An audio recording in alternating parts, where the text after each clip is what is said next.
they start the main engines. T0 when they start the SRBs, the solid rocket boosters. And T plus 8 seconds roughly is go for throttle up, which is very important because you actually have to throttle down at launch, not throttle up for the first 8 seconds because of the vibrations. And by the way, that's when the Challenger was lost 2 flights later.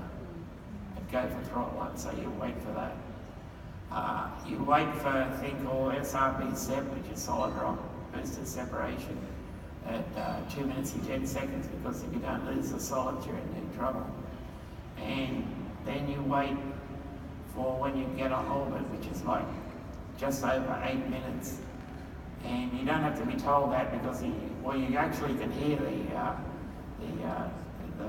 hydrogen oxygen main fuel tank separate.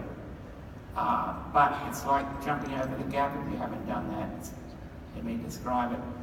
It's like jumping over the gap because you've got this big thrust behind you and then all of a sudden there is no thrust and it's dramatic. It goes And how long is that, right? So about 8 minutes and 5 seconds. So 8 minutes and 5 seconds and you're in space. And you go from 0 to Mach 25, which is 25 times the speed of sound, which is 7,500 miles an hour, and about 25,000 kilometers an hour. Amazing, amazing. A little over 8 minutes. So your mission in the Challenger was 8 days in space. What were your goals? In 8 days, what can you achieve in 8 days? What were you up there to do? Well, it was the first scientific shuttle mission of the shuttle. That's why we had the synthetic image radar, which is, I say, like a radar on steroids, which was Earth-looking. It was an Earth sciences mission, first ever done from space. And so my job was chief scientist, because that's what my job was in the astronaut office, like the Earth scientist. So my job was to do that, but very specifically oceanography.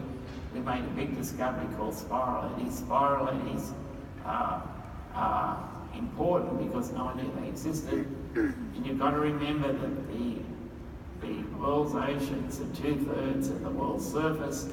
They're a great heat sink. They're a great heat reservoir.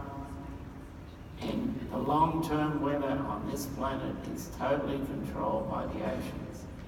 So if we're ever going to model global warming, we'd better model the oceans correctly. And in this modern age, to make a fundamental discovery like that is dramatic.